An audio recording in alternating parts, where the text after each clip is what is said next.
Om Sri Sai Ram. Dhyana Vahini Chapter 5. Cultivate the blissful Atmic experience. People are engaged in various forms of cultivation, but the most important of these is cultivation of spiritual experiences. All cultivation is based on spiritual cultivation. It is the king of cultures. The king makes laws, but he is above and beyond them. So too, all rules and laws, all distinctions of right and wrong, of sin and virtue, of joy and sorrow, affect only the individual soul, jivi, that attaches importance to the inexperienced mind, manas, and intellect, buddhi, and not to the atma. So, cultivation of the atmic experience, which is pure, convincing, and self-transcending, is essential for all. It is also easy for the Atma is as the mother of all, and hearkening to the Atma is like the child hearkening to the mother. Everyone is competent to have that experience. In fact, it is everyone's right to have it. That is why the Atmic discipline is being treated by me as so important. The primary qualifications. The Atma is also known as Brahman. So, learning the Atmic knowledge or Brahman knowledge, Atma Vidya, is to be considered as the objective by every student. Such students have to earn some primary qualifications. Then only do they deserve the status of studentship. These qualifications are discrimination, viveka, renunciation, vairagya, and the 6 qualities that constitute a good character. Aspirants who have these qualifications can hope to attain the Atma with confidence and without much difficulty. Lead a dharmic life. The highest Atma, Paramatma, has 6 chief characteristics. Complete wisdom, Dhyana, complete renunciation, Vairagya, divine beauty, the fullest splendor of power, Ishwarya, undiminished fame and inexhaustible fortune. His nature is full existence, Sat, full knowledge, Chit, and full bliss, Ananda. These are also related to people through the Atma in them. So, all humanity has a right to realize and enjoy these characteristics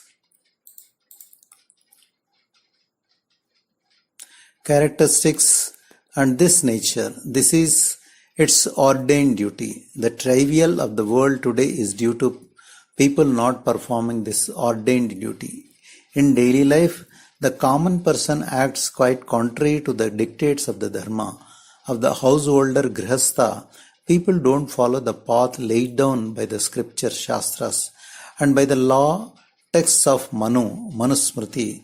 They don't have an iota of truthfulness in them. Truth is the most holy virtue. So, leading a primitive type of life, people lose courage at the slightest upset and give up the adventure of life. People develop a kind of pseudo-renunciation. If only they would enter upon the householder's life with the attitude of performing their duty, they would not need to run away from it and seek caves and forests for escape. Each can realize the Lord in their assignment of duty, in their dharmic life. The contemplation of the Lord must proceed in union with the dharmic life. This type of life has no need for status, scholarship, or vanity. The latter only lead people astray. It is only through this life that the mind and the intellect can be controlled, the knowledge vidya of Atma cultivated, and the will sublimated. A good character is essential for the realization of the Atma. In other words, all evil propensities have to be uprooted, just as the army becomes dispirited and surrenders when the commander falls. So the army of evil qualities will surrender its arms as soon as egotism Ahankara is destroyed. The evil qualities are all natives of the realm of anger. So, if that region is devastated, the soldiers can never again raise their heads. It is enough to accomplish this alone. For what can commander egotism achieve without a single soldier to march under his orders? So, all efforts must be directed to destroy the realm of anger so that no commander can venture to let loose the hounds of war. Let each spiritual aspirant preserve the region of his mind in peace by putting a stop to the rise of this commander and these soldiers. Let each spiritual aspirant bask forever under the smile of the ruler, the Atma. The 8 gates. The destruction of the modifications and agitations of the mind is the prerequisite for getting an audience with that ruler. His reception hall has 8 gates through which one has to pass for the audience. Control of the inner senses, control of the outer senses, sitting posture, breath control, mind control, concentration, meditation, and super consciousness, yama, niyama, asana, pranayama, pratyahara, dharana, dhyana, and samadhi. Of these 8 gates, meditation is the 7th and super consciousness is the 8th. Meditation is the royal road to super consciousness. After the mind has been brought under control by these 8 disciplines, the will can easily be developed. The will is the nature of the Lord. It is also referred to as the Lord's ordinance. The Lord, by mere willing, can do anything immediately and easily, but one cannot realize this will as soon as it is entertained. The power of the will is the deciding factor. The will is generally not so overpoweringly strong. When one achieves that power, one gets something equal to the power of the Lord. That is the meaning of merger, laya. Such merger is made possible through meditation, dhyana. Wish versus will. Some people use wish and will as if there was no difference between the two. This is very wrong. The wish is related to the tendencies, vasanas, embedded in the mind, manasa. The will is related to the fundamental character of Atma. Wish means the craving to get something. Will is the determination to acquire it. Both wish and will are based on the moral culture of the individual. Once the Atma is cultivated, they can be sublimated accordingly. But if they are cultivated without the Atmic point of view, the faults and failings of the mind will get mixed up with what is wished for and willed for. Take it step by step. The lower step can be seen from the higher step, not the higher step from the lower. So, one should strive to go step by step, higher and higher. In other words, from the culture to the Atma, culture of the Atma to the culture of the will, and thence the culture of the moral conduct. Then the enjoyment of the bliss of the Atma becomes quite easy and natural.